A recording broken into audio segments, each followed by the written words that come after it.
Repère avec Louis-André Richard. Mathieu Bock-Côté et la permanence de la pensée. Aujourd'hui, j'ai le plaisir de recevoir Mathieu Bock-Côté, un jeune intellectuel québécois au début de la quarantaine. Il est sociologue et chroniqueur. Il est très impliqué dans le débat public. Alors, Mathieu m'a reçu chez lui, dans son domicile parisien, et nous avons établi une conversation que j'ai le bonheur de partager avec vous, à l'intérieur de laquelle nous regardons quels sont les grands enjeux, les grands repères qui nous permettent de mieux penser la condition humaine, la condition politique des femmes et des hommes d'aujourd'hui. Cet épisode a rencontré des problèmes techniques affectant la qualité du son, mais nullement la qualité des échanges. Bonne écoute. Alors, bonjour Mathieu Bock-Côté. Bonjour. D'abord, un grand merci d'accepter l'invitation pour cette petite conversation qui, j'espère, permettra à nos auditeurs de mieux vous connaître. Et pour ce faire, j'ai eu l'idée d'explorer des pans de votre œuvre, de votre pensée, qui sont peut-être, aux yeux de plusieurs, moins habituels. Tout le monde sait que vous êtes sociologue, que vous avez une formation PhD dans ce domaine, donc on vous connaît comme ça, mais c'est pas tout le monde qui sait que vous avez quand même une vraie culture philosophique. Puis je dis culture pas seulement d'un point de vue littéraire, de vos connaissances et de tout ce que vous avez lu, mais vous avez une posture de philosophe. Merci. Et j'aimerais bien explorer un peu cette chose. Alors voici comment je veux le faire dans un premier temps. Vous connaissez Jean-Baptiste Vico, qui était qualifié de philosophe et de sociologue à la fois. Il a eu cette pensée éclairante à mes yeux de dire un jour que quand on observe l'aventure humaine depuis son origine, aussi loin que l'on remonte dans le temps, on trouve sur les sites où on a vu la présence de l'être humain, on trouve des traces de rapport à la mort, à la religion, à Dieu, au divin et au mariage, sous forme de présence de pierre, de pollen et tout. Ce qui lui a fait dire que ces trois idées sont fondatrices de toute aventure humaine, peu importe les époques.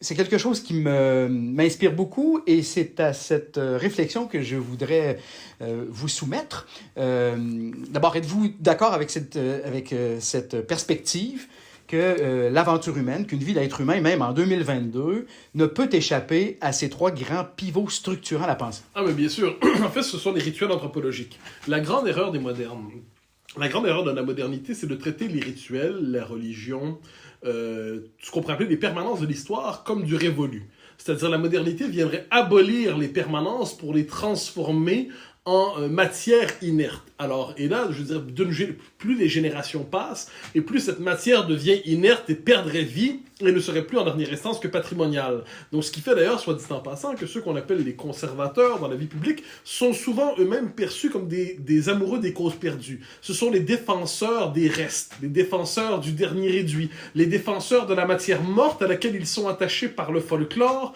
à laquelle ils sont attachés par la mélancolie, la nostalgie, le sentiment, mais qui n'auraient plus aucune raison, parce que la raison dans l'histoire aurait congédié les formes que vous évoquez.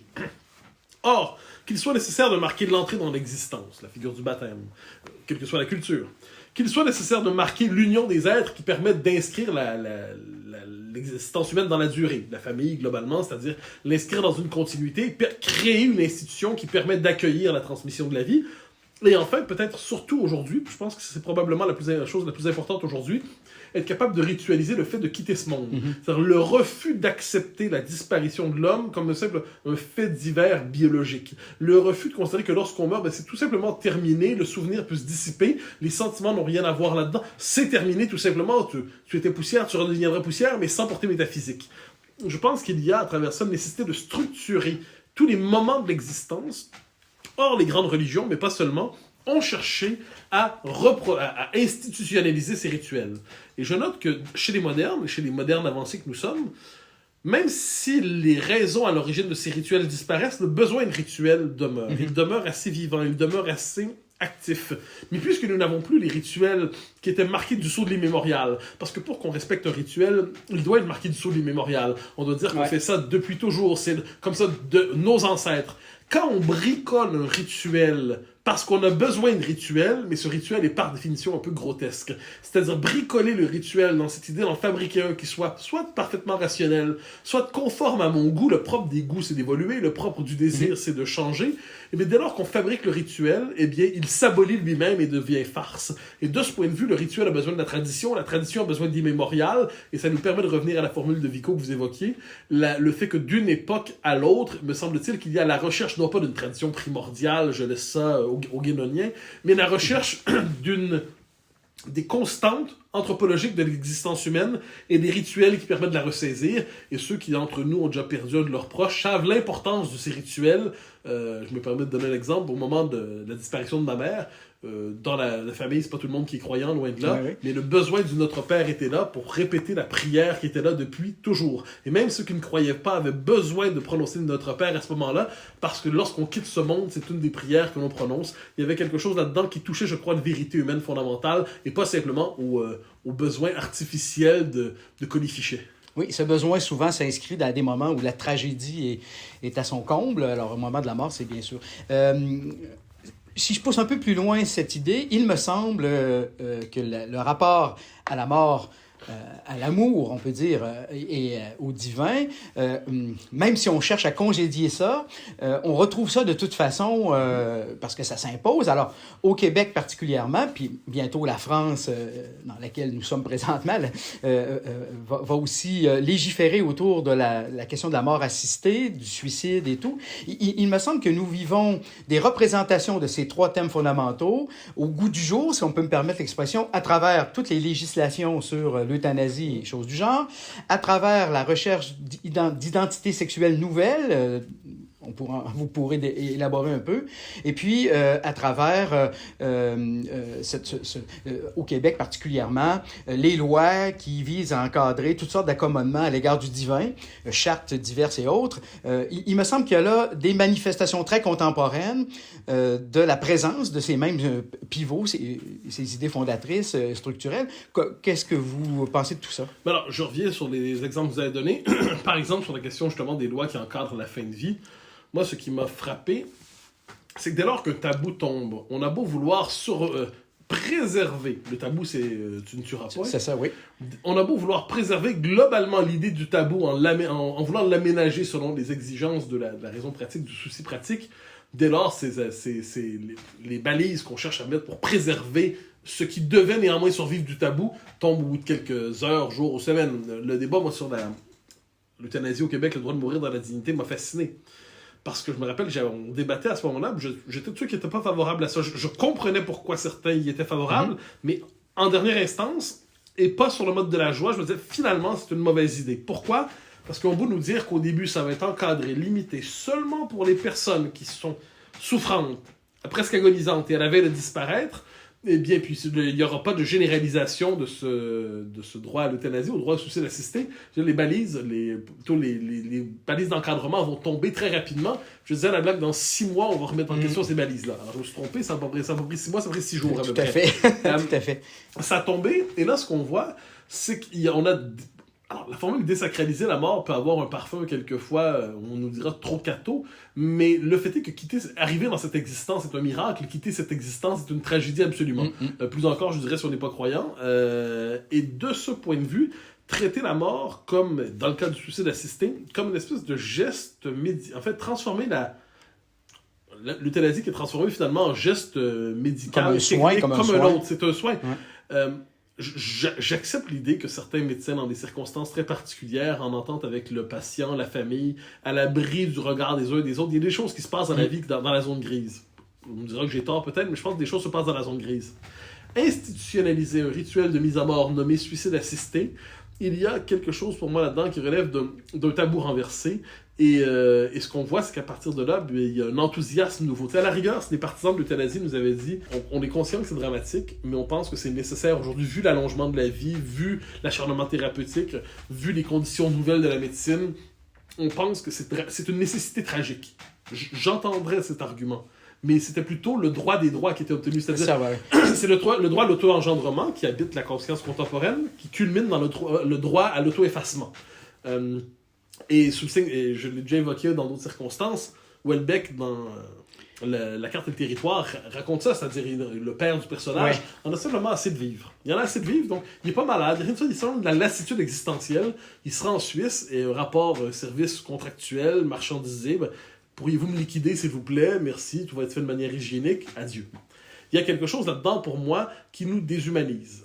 Pour la question du... vous me permettrez de vous interpeller parce que vous avez utilisé le mot tabou à l'égard de l'interdit de porter atteinte à la vie d'autrui. Je voudrais rebondir là-dessus parce que j'ai l'impression que l'interdit est devenu tabou. Non, ça, je suis pas d'accord. Non. Il y a des tonnes d'interdits aujourd'hui, par exemple, dans le discours public. Vous pourrez pas mentionner telle réalité. Essayez de parler, par exemple, librement de ce qu'on appelle, sur Robert Huntington, du choc des civilisations aujourd'hui. Vous allez découvrir des interdits. Il y a des interdits comme jamais... Une question de vocabulaire, interdit, c'est interdit d'en parler? Interdit même de le mentionner, interdit de le voir. Parfait. Mais dans le cas de porter atteinte à la vie d'autrui, moi, j'utilise le mot interdit comme étant les grands interdits qui structurent l'anthropologique. Voilà. Bon, mais il y a l'inversion, mais tous les codes anthropologiques fondamentaux sont inversés aujourd'hui. Oui, oui. C'est en lien avec votre deuxième proposition sur l'identité sexuelle. Alors, qu'il y a eu à chaque époque des gens d'identité sexuelle indéterminée, j'ai pas de souci avec ça, il y en a toujours eu. C'est des figures d'exception. L'originalité de notre temps, c'est de prendre prétexte de cette originalité, de cette marge, pour inverser, pour déconstruire globalement cette idée que globalement il y a deux sexes dans l'humanité, puis c'est comme ça, puis ça ne changera pas. Il y a des hommes, des femmes. Ensuite, la définition du masculin et du féminin varie d'une époque à l'autre, et d'une société à l'autre, mais toujours le masculin et le féminin existent. C'est ça, il y a comme un donné naturel. Oui, c'est la morsure de la nature sur la culture. Ensuite, aujourd'hui, on est dans un moment de néo-lysenkiste. Et la science s'accorde aux exigences de l'idéologie. Dès lors, on va nous dire qu'il n'y a pas deux sexes, en fait. Il y a, puis ça, on connaît le discours, puis pour moi, il y a une dimension quasiment religieuse là-dedans. Si on nous dit qu'il n'y a pas deux sexes, il y a la fluidité de l'identité de genre, et dès lors, l'objectif, c'est de déconstruire, jusqu'à détruire, pour retrouver, je dirais, la fluidité originelle. La fluidité originelle antérieure au sexe, antérieure au peuple, antérieure aux religions, antérieure à tout.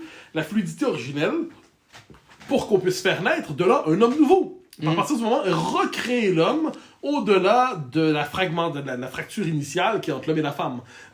L'être fragmenté, on veut l'être réconcilié, puis l'être réconcilié, c'est l'être délivré de l'homme et de la femme, justement. Donc quand on est... Puis j'utilisais cette formule-là dans un livre, quand les sexes n'existent plus, tout est permis. Parce que si on décide de nier l'existence du réel le plus évident qui soit, et on est tous obligés d'y souscrire, parce que là, c'est là qu'on rentre dans la dimension politique. C'est que tout le régime nous dit non, mais les hommes peuvent être des femmes, les femmes peuvent être des hommes, la femme peut avoir un cancer du pénis, l'homme doit aller voir sa gynécologue. Et si vous n'êtes pas d'accord, vous êtes un transphobe, et donc vous commettez un discours haineux, et vous risquez soit de perdre votre emploi, d'avoir votre réputation abîmée, peut-être même d'aller en prison, c'est pas impossible non plus. On l'a vu en Irlande, on joue autour de ces idées-là. Qu'est-ce qu'il y a à travers ça? C'est que dès lors qu'on abolit un tabou, un autre finit par se constituer, mais c'est un tabou inversé. Et aujourd'hui, c'est tout simplement la négation, c'est la négation de l'existence des sexes qui devient le dogme auquel on doit adhérer. La fluidité identitaire devient le dogme auquel on doit adhérer. Le problème dans tout ça, soyons honnêtes, c'est qu'une société qui vit simplement dans la fluidité, dans l'insaisissable, dans l'impermanence. Donc, dans la fluidité, moi, je dis souvent de la fluidité, on s'accumule dans la flaque finale.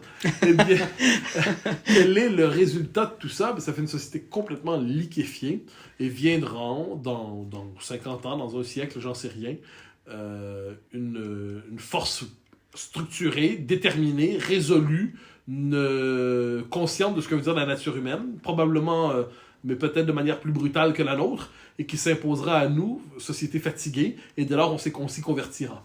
Je vous invite à lire Soumission de Michel Houellebecq. Oui, c'est fait déjà. Oui, effectivement. Donc, mais il y aura un retour. Oui, mais le retour... Il pourra être violent, mais il y aura, moi je pense que là-dessus, je suis un lecteur de Kessler et de Solzhenitsyn. Le totalitarisme, parce qu'il y a quand même il y a une dimension totalitaire là-dedans, c'est une volonté de soumettre le monde à une seule idée, une idée absolument transparente, avec des ingénieurs sociaux qui peuvent remanipuler jusqu'aux données les plus intimes, non seulement de la conscience, mais de la biologie. On est quand même dans cette idée qu'aujourd'hui, la technique peut fabriquer l'homme. Oui. Mais avec cette idée qu'on peut le fabriquer intégralement, puis idéologiquement.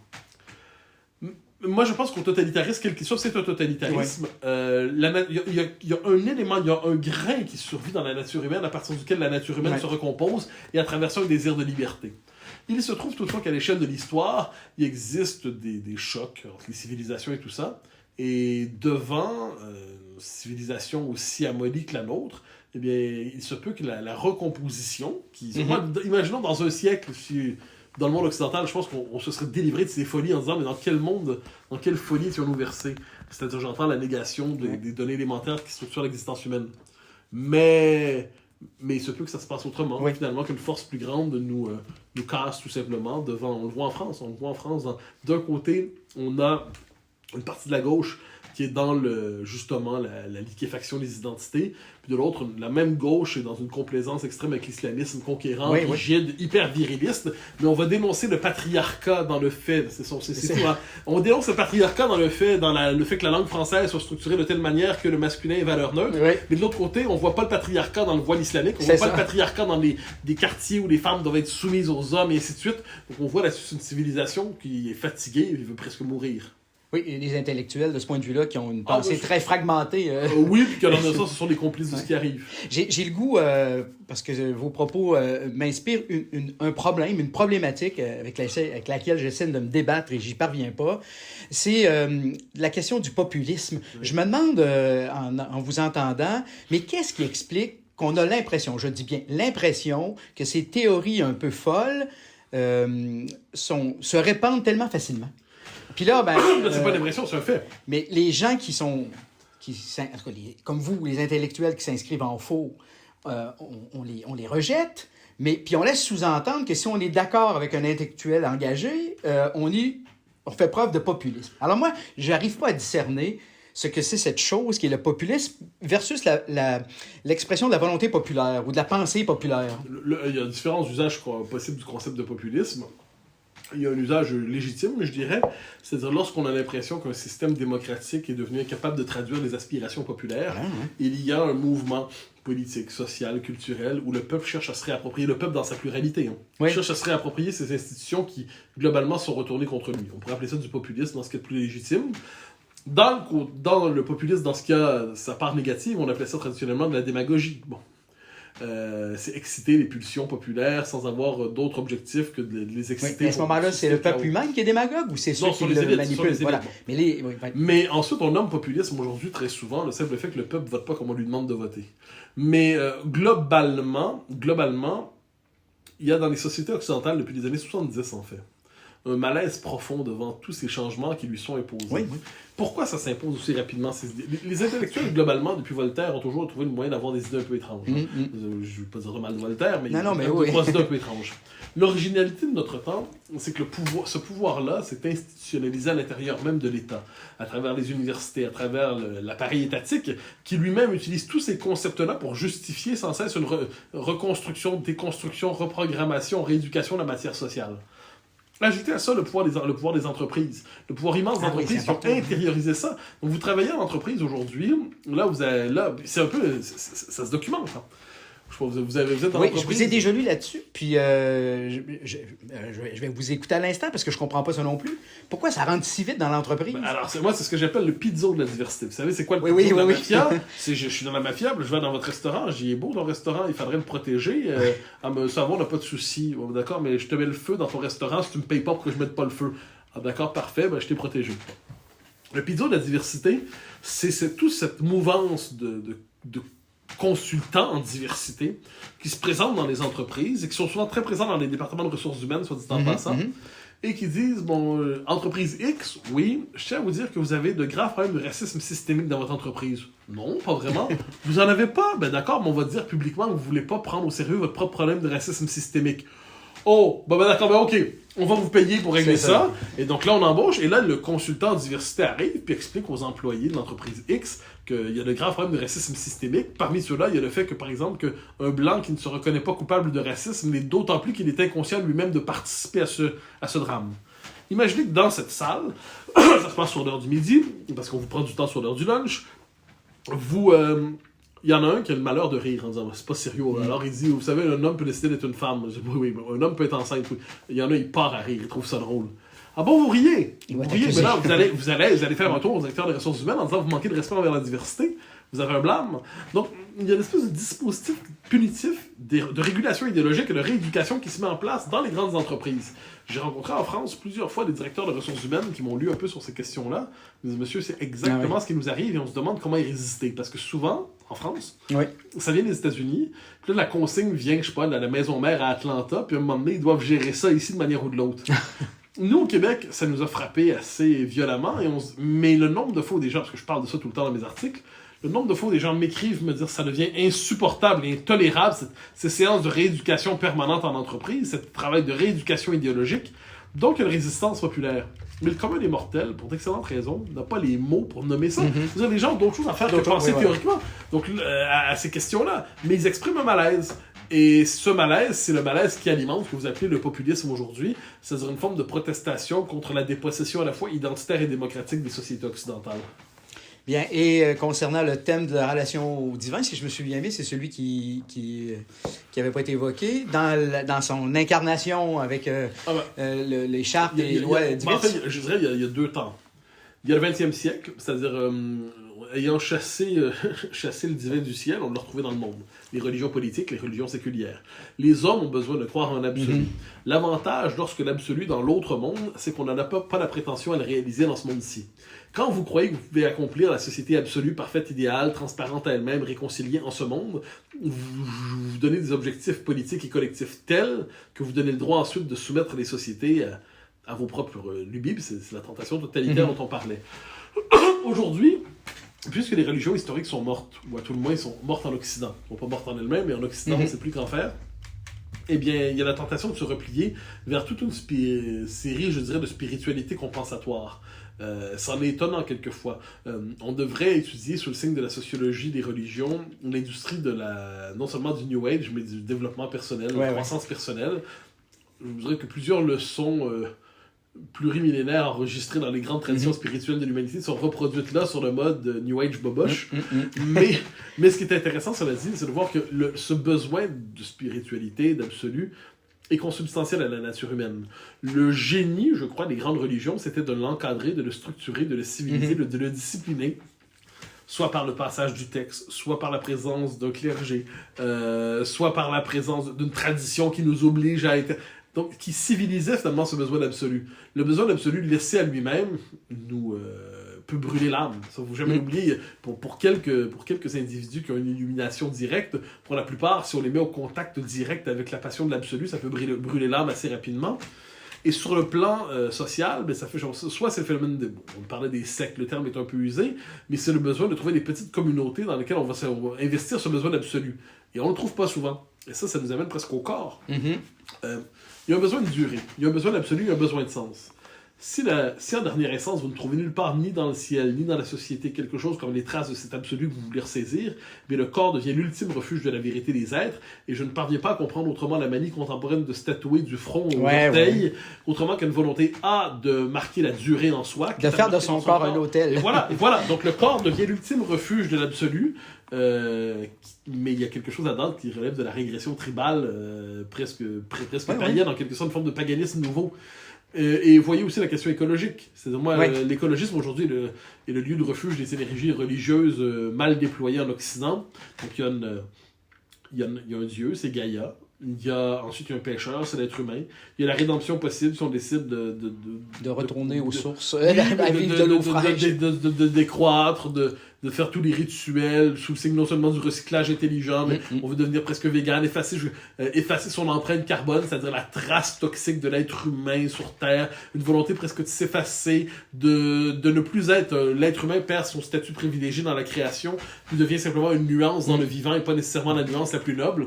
Donc encore une fois, je pense il faut lire l'émergence, non pas du souci environnemental, mais de l'écologisme militant. Comme une religion. Comme une religion de substitution. Tout à fait, oui. Et Gaïa, c'est une forme de panthéisme. Oui, bien on sûr. est revenu à des formes, en récusant la religion traditionnelle, on a retrouvé une religion païenne. Oui, bien sûr, non, mais ouais. c'est presque inévitable. Ouais. Chantal Nelson a de belles pages sur ça. Oui, tout à fait. Donc, ça, non, je pense qu'il nous dit ça, mais le corps tatoué, multi-tatoué, c'est ça aussi. Ah, oui. L'existence qui se veut débridée quelquefois, mais qui est simplement triste, soyons honnêtes. Puis je l'évoquais plutôt, l'œuvre de Houellebecq est une exploration passionnante, justement, de cet univers désinstitué, désincarné, désymbolisé. Puis on voit ce que ça donne aujourd'hui, une immense tristesse avec une société qui fonctionne sur la régulation pharmaceutique des émotions, qui se croit heureuse comme elle ne l'a jamais été, libre comme elle ne l'a jamais été, alors qu'elle est seule, asservie, un peu triste en fait. Oui, je suis assez d'accord. Puis Houellebecq, je pense que c'est un des plus grands intellectuels actuels qui pose un diagnostic lucide sur l'état de nos démocraties à travers ses romans. C'est assez remarquable. Oui, puis d'un roman à l'autre, en fait, moi ça me fascine, j'en parlais samedi soir dernier à mon émission, je consacrais un édito, pourquoi il aurait dû avoir le Nobel plutôt qu'Annie Ernaux. Je disais que d'un roman à l'autre, il explore un visage de notre dépossession. Ce qui est intéressant, c'est que dans les deux derniers, la question de la foi surgit. En fait, dans les trois derniers. Ouais. Dans Soumission, avant de se soumettre à l'islam, le héros, dont le nom m'échappe, cherche une dernière fois à se convertir à sa propre religion. Ouais. Il cherche à se convertir à la religion chrétienne, au catholicisme. Ouais. Il n'y parvient pas. Ensuite, pourquoi il parvient à se soumettre à l'islam? Parce que dans l'islam, la conversion est une de nature. Il s'agit simplement de se soumettre. C'est ça, c'est très simple. La prière, c'est beaucoup plus légaliste en quelque sorte. Oui. Dans Sérotonine, qui est un très beau livre, mais c'est la dépossession absolue, c'est l'être décharné, décomposé. C'est un livre assez beau et triste. Les 2-3 dernières pages, c'est la révélation. Et finalement, tout ça est assez simple, il y croit. Puis dans Anéantir, c'est la même chose. Donc c'est la quête de la rédemption. Donc chez Houellebecq, la réponse aux tourments de notre temps est moins politique, ce qui serait mon premier réflexe, moi, de type qui était militant dès le premier jour de sa vie. Lui, c'est la rédemption par justement la conversion. À tout le moins, c'est comme ça que je comprends. Oui, moi, c'est comme ça que j'ai lu ça aussi, oui. Alors, pour clore ce volet, Dieu est mort, comme Nietzsche le suggère, mais en le relisant, Nietzsche, je me dis, ça veut d'abord dire que Dieu est mort dans l'espace public, dans l'espace politique.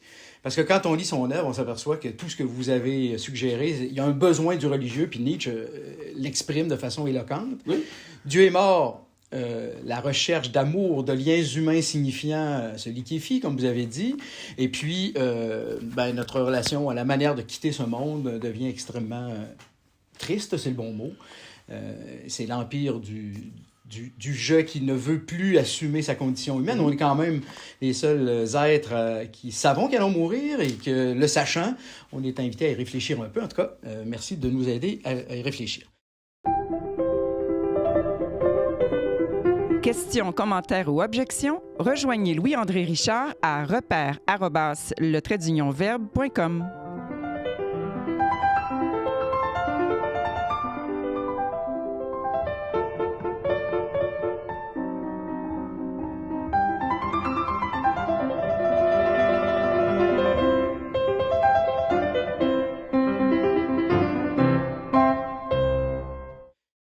Deuxième volet de notre entretien, et c'est quelque chose de plus qui vous plonge dans vos racines nationalistes québécoises. Je rappelle que nous sommes présentement à Paris, que vous y êtes installé depuis déjà 1 an et peut-être encore pour quelques années, que vous représentez pour nous Québécois quand même une figure admirable du Québec culturel qui essaie de prendre sa place dans le monde. Alors, j'en suis témoin, mais vous êtes Québécois profondément enraciné dans votre culture. Vous reviendrez, j'en suis persuadé, chez nous. Et j'ai le bonheur de vous connaître depuis un certain temps et j'ai toujours fait dans ma tête un parallèle entre vous et le frère un tel, Jean-Paul Desbiens, qui, à l'heure actuelle, est très peu connu des Québécois, puis pas seulement des jeunes. Je me rends compte qu'il y a des gens de ma génération aussi qui ne savent pas plus qui c'est. Alors, Jean-Paul Desbiens s'est rendu célèbre en écrivant une première chronique dans le journal de Devoir qui dénonçait la mauvaise qualité du français. Il était professeur dans une école secondaire, on dirait aujourd'hui, au Lac-Saint-Jean. Et ça a donné lieu, les réactions à cette première lettre, ça a donné lieu à des centaines et des centaines, voire des milliers de lettres, on parle ici de lettres physiques, envoyées au journal Le Devoir. Et ça a permis par la suite à l'édition des Insolences du frère Untel, qui s'est vendue à l'époque, 1960, à plus de 100 000 exemplaires. On n'est pas avec les moyens qu'on connaît aujourd'hui. Alors, Jean-Paul Desbiens était chroniqueur à la presse, à certaine époque. Donc, il y a cette activité comme vous, de journaliste et surtout d'intellectuels très engagés dans la société québécoise. Alors, ce que je voulais vous faire commenter, et je vais prendre la peine de le citer, Jean-Paul Desbiens avait deux symboles auxquels il s'attachait. Quand on allait dans son bureau, au campus Notre-Dame-de-Foix à Cap-Rouge, peu de gens savent ça, je ne sais pas si vous le saviez, mais au-dessus de son bureau, il y avait une hache qui était attachée juste au-dessus de la table. Cadeau qu'il avait reçu des gens du ministère de l'Éducation quand il avait travaillé là-bas. Parce que dans son œuvre, il écrit « Moi, j'écris à la hache ». Et des fois, je vous écoute et je vous lis, je dis « Cet homme aussi réfléchit à la hache ». Et c'est pas péjoratif. Oui, Hein? C'est pas pour tout déconstruire, pour tout démolir. Il y en a déjà d'autres qui font ça très bien, la démolition. Mais c'est plutôt pour exprimer une pensée robuste. Ce sont ces mots. L'autre symbole, c'est le chêne rouge. Il avait une affection particulière pour le chêne, parce que le chêne est un arbre aussi robuste et vigoureux, dont les racines puisent très loin, on pourrait dire, dans l'histoire, dans le sol et dans l'histoire de notre culture. Activité que vous faites, me semble-t-il, très bien aussi. Alors là, je vais vous lire une citation. C'est un inédit. Je la lis bout en bout et je vous laisse réagir. Il pose un diagnostic, il voit un peu l'histoire du Québec comme son rapport à ses racines de chêne rouge. Alors, voici ce que déclarait le bûcheron Jean-Paul Desbiens. Imaginons la coupe d'un arbre, un pin par exemple. Vous le coupez. Vous pouvez alors remarquer des cercles concentriques à l'intérieur du tronc. La coupe vous permet de voir ça. Je dirais alors que les cercles concentriques de l'arbre québécois sont au nombre de 5. Il y a le catholicisme, il y a la culture française, il y a le parlementarisme britannique, il y a le dynamisme américain et le 5e cercle, c'est le sens minoritaire.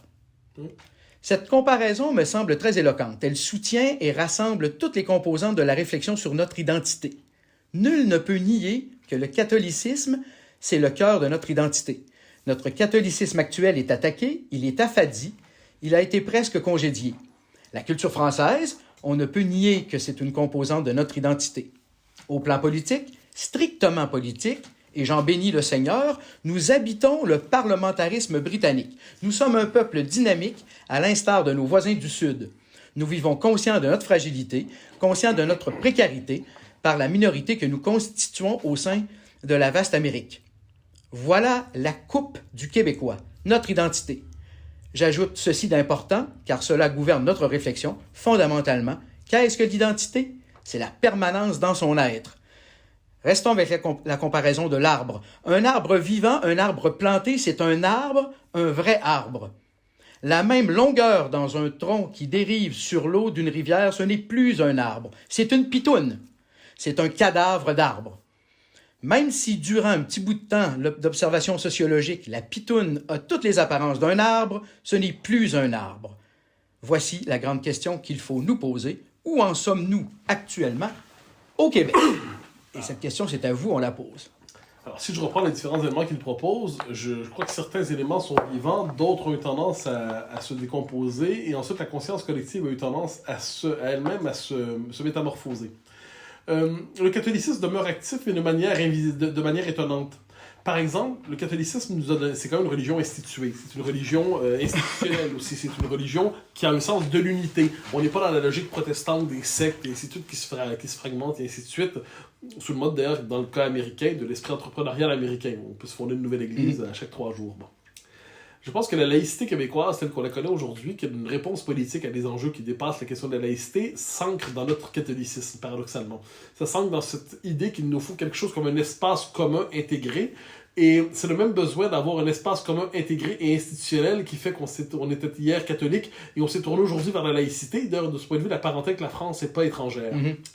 Le parlementarisme britannique, je ne le conteste pas. Dieu sait que je ne bénis pas la présence de la conquête dans notre histoire. Je pense que c'est une catastrophe. Je me disais que ça ne serait pas votre tasse de thé. Non, mais je suis pour notre... Le fait est qu'on était capable de métaboliser le parlementarisme britannique. On en a fait notre système parlementaire en y ajoutant nos propres dimensions. Mais bon, ça, je l'accepte. Ensuite, il y a des choses. La condition minoritaire. Alors, c'est vrai, mais c'est paradoxal. Parce qu'on a oublié notre condition minoritaire après le deuxième référendum. Il y a des moments d'oubli assez durables dans notre société. Et on a voulu, même je dirais après la Révolution tranquille, on s'est dit, ça c'était normal, le Québec va être un modèle dans le monde, on va inspirer le monde, on a un modèle exceptionnel. Dans les faits, les Québécois ont voulu se croire normaux, affranchis, émancipés, mais ils sont toujours membres d'une fédération qui conteste leur existence, qui les minorise et qui, au Québec même, tu sais, longtemps on était minoritaire dans le Canada, la prochaine étape c'est de devenir minoritaire au Québec, puis notamment c'est minoritaire à Montréal. Et je vois qu'une bonne partie de nos élites consentent à cela. Autrefois, on pensait qu'on pouvait lutter contre la dépossession et la minorisation. Et aujourd'hui, on a tendance à se dire que c'est inévitable. C'est la mondialisation, c'est le déploiement de l'anglais, c'est la modernité. Puis on en vient presque à croire que notre identité est périmée. Quelque chose là-dedans d'assez inquiétant. Donc, puis la part française, elle est souvent contestée. On a tendance à vouloir la rejeter. C'est tout le discours des années 80, mais qui se perpétue jusqu'à aujourd'hui sur notre américanité. Et il y a des choses qui m'énervent chez les Québécois. Par exemple, quand un Québécois... Tu sais, les Québécois sont tellement fiers de mieux parler anglais que les Français. Et ils se rendent pas compte que c'est quelquefois aussi le signe de leur aliénation. C'est-à-dire ils ont été obligés. Hein, oui. On n'y peut rien. Hein. Et vous avez évoqué aussi la part américaine. Je reviendrai ensuite sur tout ça. Oui. Mais la part américaine... Elle est vraie, mais elle est toxique aussi, il faut le voir. L'Amérique, aujourd'hui, c'est plus seulement le dynamisme. L'Amérique, aujourd'hui, c'est un empire décomposé, décadent, qui, à l'échelle de l'histoire, est en train de se fracturer. Avec une formidable créativité, l'énergie, mais c'est un empire décadent.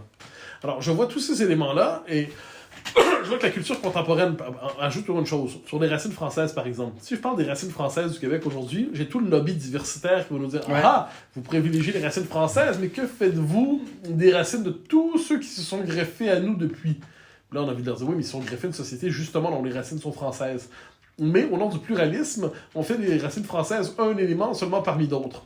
Et quant à la part amérindienne, qui n'est pas mentionnée par un tel, le frère un tel, par Jean-Paul Desbiens, on ne sait pas exactement qu'en faire.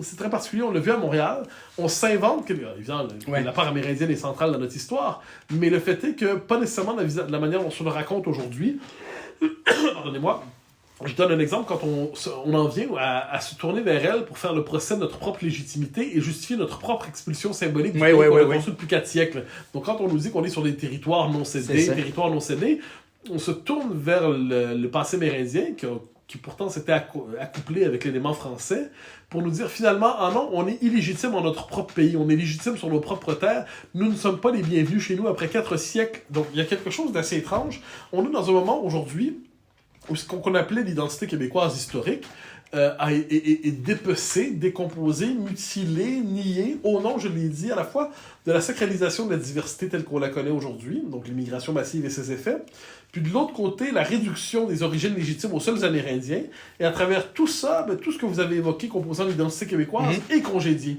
Donc, il faut le voir, hein, chez certains activistes liés à la mouvance racialiste, ils vont nous dire nous, en tant que membres de communautés minoritaires, entre guillemets, on n'a pas à s'intégrer aux Québécois francophones. Pourquoi faudrait s'intégrer à vous? Est-ce que vous êtes intégrés aux Amérindiens, vous, à l'origine? C'est ça. Donc là, on a cette espèce d'alliance étrange entre les mouvances communautaristes qui sont issues idéologiquement de l'Empire américain et qui s'inscrivent dans le multiculturalisme canadien et qui se cherchent toutes les manières possibles de contester la légitimité du cadre national québécois. Et on a le régime canadien lui-même qui sacralise comme jamais les racines amérindiennes, ce que je peux comprendre, mais le fait est qu'il le fait pour nier les autres éléments participant aux racines québécoises. Au final de tout ça, le Québec devient non reconnaissable. Puis il y a l'élément central qu'on peut pas oublier là-dedans, mais c'est le fait de notre inachèvement politique. Je dis pas ça pour simplement céder au plaisir de ma marotte, mais nous sommes un pays qui n'est pas encore un pays sur le plan formel. Oui. On n'est pas encore un État indépendant. On est, au Québec, on a une majorité, certes, mais c'est une majorité illusoire. Parce que dans les faits, sur toutes les questions fondamentales, la langue, la laïcité, l'immigration, en dernière instance, c'est Ottawa qui décide. Donc on a une souveraineté partielle, mais le mauvais côté de la Révolution tranquille, c'est qu'on s'est fait croire qu'on était une société complète, normale, parachevée, presque indépendante. Donc on a un statut d'indépendance mentale, mais qui n'est pas confirmé dans les faits. Ce qui fait qu'on vit à l'écart de notre propre réalité. On vit à l'écart de notre propre vérité. Et l'identité québécoise devient presque insaisissable entre ce fantasme et la réalité concrète telle qu'elle se présente à nous. Ajoutons un autre élément qui me semble important. Le Québec a échoué sur l'indépendance. Il a réussi un jour, je l'espère, mais pour l'instant, il a échoué. Et là, on est en train d'intérioriser, 25 ans plus tard, tous les effets de cet échec. Donc, je donne quelques exemples. On est en train d'accepter que Montréal s'est perdu. Montréal devient un territoire canadien cédé. On accepte l'idée que c'est fini. Intéressant, canadien cédé. On a perdu Montréal. Et là, on se redéploie vers Québec. Québec devient la métropole, non seulement la capitale, ce qu'elle était, mais la métropole aussi. Donc, ça devient la métropole du Québec français. Donc, une bonne partie de notre imaginaire se redéploie vers Québec. Donc, on perd notre métropole cosmopolite qui était Montréal. Et là, j'ai souvent entendu cet argument-là chez des amis qui sont engagés proches de la CAQ d'une manière ou de l'autre. Ils disaient, tu sais, Mathieu, le troisième lien, si je suis moi le fait que le troisième lien, moi, j'ai rien contre, mais c'est une question de travaux publics. On cesse de faire du troisième lien un projet de société. Et bien là, la réponse est non, Mathieu, t'as pas compris. C'est que si Québec est notre nouvelle métropole, parce qu'on a perdu Montréal, il faut y donner des infrastructures routières, tout ça, d'une véritable métropole pour le siècle à venir. Là, vous vous rendez compte, vous retournez contre nos propres sociétés, son propre échec. Donc là, c'est une forme de repli où on quitte notre métropole. Mais ça, c'est à l'échelle de l'histoire, c'est un autre territoire qu'on quitte. On avait l'Amérique du Nord au grand complet. Ensuite, on n'a plus l'Amérique du Nord au grand complet. Ensuite, on était partout présent au Canada. Ensuite, on a eu le Québec. Puis là, on perd Montréal. Même on va finir où? On va finir l'indépendance du Lac-Saint-Jean? Donc, il y a quelque chose là-dedans qui, pour moi, donc l'identité québécoise paie le prix de sa mutilation impliquée par son appartenance au cadre canadien. Et on a insuffisamment réfléchi, je crois, à l'influence identitaire du cadre canadien sur nous-mêmes qui nous déréalise et nous fait perdre contact avec nos propres intérêts vitaux. Mais vous voyez comment la reconstruction d'un possible Québec indépendant, par exemple, là, en fait, il y a du boulot, là, parce que tout ce que vous dites, on peut y souscrire assez facilement parce qu'on voit bien les déplacements, mais la démographie, il n'y a plus vraiment de reproduction, je dirais, du modèle initial. Et puis, c'est pas grave, là, mais il faut trouver une autre manière de rendre attractif l'idée que la province du Québec devienne le pays du Québec. Moi, je suis optimiste à court terme. C'est-à-dire, à court terme, ça je l'ai répété des milliers de fois, je vous le fais rapidement, le Québec a adopté quelques lois identitaires qui correspondent à une volonté de traduire politiquement son sentiment national depuis quelques années. Ces lois sont incompatibles radicalement avec le cadre fédéral canadien, avec le multiculturalisme canadien, avec le régime de 1982. Le régime va invalider tôt ou tard et la loi 21 et la loi 96. Lorsque le régime va invalider ces lois identitaires-là, ça va être vécu au Québec comme un Meach 2. Les Québécois, c'est triste à dire, ne veulent pas leur indépendance comme ça par eux-mêmes. Il faut qu'on les piétine pour qu'ils se disent comme OK, de bord, si vous ne voulez pas nous reconnaître, on va partir. Et là, ça va créer un Meach 2. Et là, puis s'ajoute à ça le pourrissement de la situation linguistique à Montréal et le sentiment qu'on devient minoritaire en notre propre pays. Ouais. Tout ça mis ensemble, ça crée les conditions d'une espèce de dernier sursaut de la conscience nationale dans les 10 prochaines années. Si on rate notre coup, je pense que le phénomène de minorisation, d'assimilation au sens québécois, c'est-à-dire de devenir anglais, de dépossession va s'accélérer. Puis dans l'espace de notre vie, nous deviendrons quelque chose comme l'Acadie. Possible. Ça va. Il va rester des francophones au Lac-Saint-Jean, en Gaspésie. Mais le dernier sursaut est possible à court terme. Sinon, je pense que la dynamique de déquébécisation du Québec va s'accélérer. Puis c'est pas beau un peuple qui meurt. Faut jamais l'oublier. Absolument. Un peuple qui meurt. Falardeau l'avait dit. Falardeau on aime se moquer du personnage, mais je pense qu'il avait vu quelque chose de très vrai. Un peuple qui meurt, qui se décompose, c'est dans une forme d'agonie. Puis Robert Laplante, qui dirige l'Action nationale, a aussi développé ça, c'est-à-dire la question nationale qui ne se résout pas pour et tout. Et à Montréal, on devient déjà minoritaire, à Laval aussi. On devient peu à peu... on a intériorisé les conditions de cette mise en minorisation, puis plus encore, on nous culpabilise quand on ose même la nommer. C'est tragique, la condition. C'est ça le drame, c'est que le Québec, on vit bien, il manque pas d'énergie, il n'y a pas de rationnement, la vie est agréable, mais il y a une dimension tragique de notre existence collective, et c'est la dépossession. Et cette dépossession va nous expulser de nous-mêmes. Et on est expulsé symboliquement de nous-mêmes. Et je le vois même quelquefois, quand des militants racialistes, tout ça, ou communautaristes, nous disent vous êtes le vieux, tu sais, old stock québécois. Ouais, c'est ça. Nous, on est les vrais Québécois, les nouveaux Québécois, parce qu'on porte l'idéal de la diversité. Vous êtes simplement le vieux monde, puis votre monde est... Une fois, une militante, qui d'ailleurs une conférence dans le cadre de l'Amnesty International, ce qui nous rappelle à quel point cette organisation est aujourd'hui une fraude intellectuelle, avait dit le Québec de Mathieu Bock-Côté, c'est terminé. Les demographics, par le français approximatif, vont gagner. Donc, le grand basculement démographique va avoir lieu et le Québec, centré autour de sa majorité historique nationale francophone, va disparaître. Je ne vois pas pourquoi j'applaudirais cette mise en minoritaire de mon propre pays. Donc, je lutte contre ça. Puis, il y a une non seulement l'indépendance est urgente en elle-même, ça, c'est pas une grosse nouvelle pour un indépendantiste, mais je pense qu'elle est d'autant plus urgente que c'est la dernière fenêtre historique où on peut la faire. Bien, alors on va espérer que la fenêtre ne se refermera pas trop vite. Hein, on vous le souhaite, en tout cas. Et dernière chose pour notre entretien, je veux vous soumettre au questionnaire de Alan Bloom qu'il faisait passer à ses étudiants à Chicago à l'époque et que moi-même, dans mes cours, j'ai longtemps partagé mes étudiants. Alan Bloom disait, sous prétexte de faire connaissance avec ses étudiants, puis je pense aussi en voulant explorer, je dirais, le monde intellectuel de ceux à qui il s'adressait, les 3 questions suivantes. Imaginez que vous êtes sur une île déserte et que vous pouvez apporter un livre, mais un seul, qui va vous tenir compagnie jusqu'à la fin de vos jours. Vous n'allez jamais voir personne, vous n'allez jamais revenir. Il faut choisir un livre et un seul. Lequel et pourquoi? Alors, je vais tricher, je vais vous en donner 2, mais j'en choisirai un à la fin. C'est bien. Je vous dirais, mon premier réflexe serait la Bible, simplement. Parce que tant qu'être condamné à la solitude éternelle sur une île perdue, aussi bien chercher à côtoyer l'éternel, justement. C'est mieux que le guide de l'auto, mettons. L'autre possibilité, ce serait la recherche du temps perdu de Proust, parce que je veux un jour être capable de le lire. J'ai jamais réussi. Donc peut-être, tant qu'à être perdu sur une île comme ça, je trouverai enfin le temps de lire ce livre qui m'a toujours vaincu et que j'ai jamais été capable de traverser. Donc voilà, vous avez... Donc c'est le 1 qui est la bonne réponse, la réponse. Oui.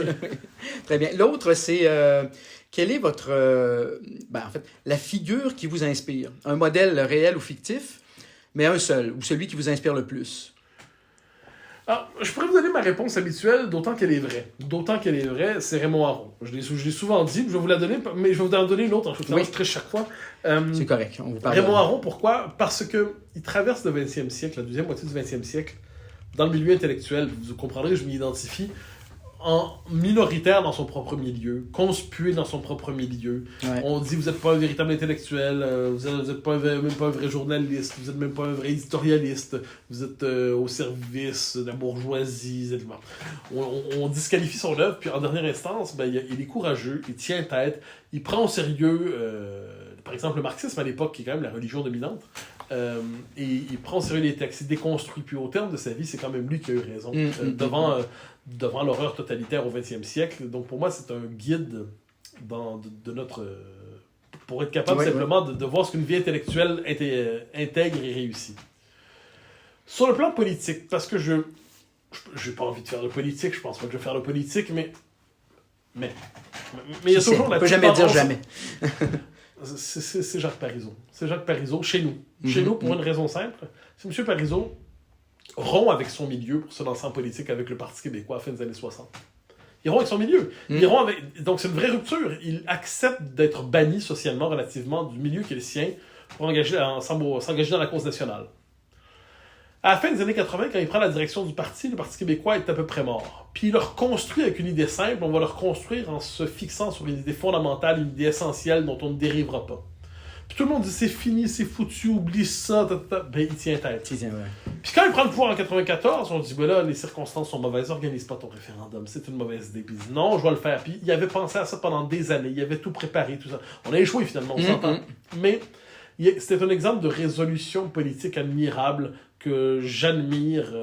C'est un grand homme dans notre histoire. Ensuite, je pourrais vous donner des tonnes de gens que j'admire, mais je vous ai donné une source intellectuelle et une source politique. Pour reprendre ce que vous dites de M. Parizeau, c'est un homme rocher. Oui, exactement. C'est ce qu'on a dit de Jean-Paul Lévien aussi. Ma blonde aime me surnommer quelquefois. Alors, quand elle est gentille, elle dit je suis son homme chêne.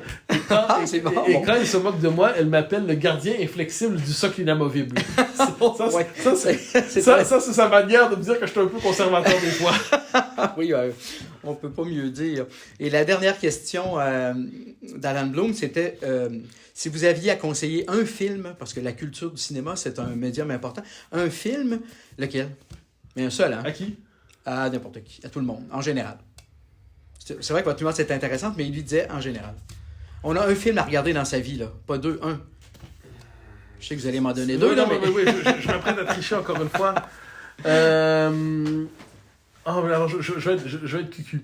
Donc, je vais vous en donner deux quand même, oui. La Société des poètes disparus. Oui. Pour une raison tout simple, parce que ça nous rappelle l'importance du maître intellectuelle, dans la possibilité pour un jeune esprit de s'éveiller, s'il découvre la connaissance, non pas comme une matière inerte, mais la possibilité d'aller au cœur du texte qui réveille les âmes. Je pense que la culture peut réveiller les âmes, et pour ça, il faut un maître. Il suffit dans son parcours scolaire d'avoir un seul maître pour véritablement réveiller, pour toucher en nous quelque chose d'essentiel et de vital qui peut surgir. Puis le maître peut transformer une vie. Je dirais ça. Ensuite, un autre. Il y en a quelques-uns quand... J'hésite. Mais ça, j'allais vous parler d'un film que j'aimais quand j'étais petit, mais il n'y a aucune raison de le dire. C'est Alexandre Nevsky d'Eisenstein. Ah ouais. Parce que j'ai vu ça quand j'étais tout petit. Mon père me l'a fait voir probablement 50 fois. Et ce que j'aimais là-dedans, c'est encore une fois, c'est le même récit qui me plaît toujours. Voilà un peuple vaincu, humilié, mais qui trouve dans l'énergie d'un homme capable de capter les énergies populaires l'occasion de chasser le conquérant, puis de redonner à son peuple sa dignité, son honneur et sa souveraineté. On se réinvente pas. C'est ça que j'allais dire. Mais il y en aurait beaucoup, mais ce sont des films que j'aime. Je devine que là, je vous dis ça, puis il y en a d'autres qui vont me venir à l'esprit après coup. Assurément, j'ose pas dire que je vous conseillerais Le Parrain, parce qu'il faut pas conseiller des films mafieux, mais il y a quand même 2-3 leçons. Il y a quand même 2-3 leçons éthiques et morales qui sont là-dedans. Donc, vous aviez droit juste en un, on est rendu à 3 quand même. Ben ouais, je triche chaque fois, vous me laissez tricher, j'en profite. Ben oui. Vous êtes un homme généreux. Alors écoutez, vous avez évoqué Raymond Aron. Et puisque vous l'avez évoqué, c'est un intellectuel qui est très cher à mes yeux. Alors, je vais terminer notre entretien avec une citation de lui qui est un peu l'inspiration de cette démarche de faire quelques balados pour aider les gens, m'aider moi-même, aider les gens à réfléchir.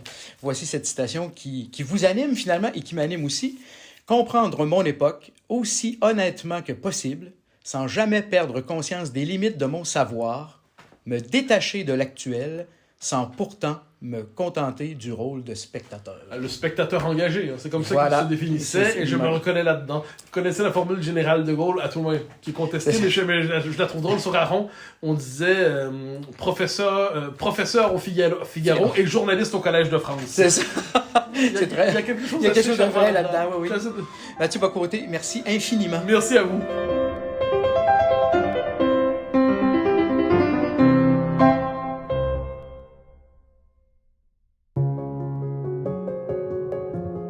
Repère est produit par l'équipe du Verbe Média.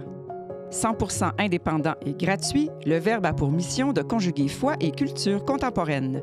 Visitez leverbe.com pour découvrir toutes nos productions et faire un don.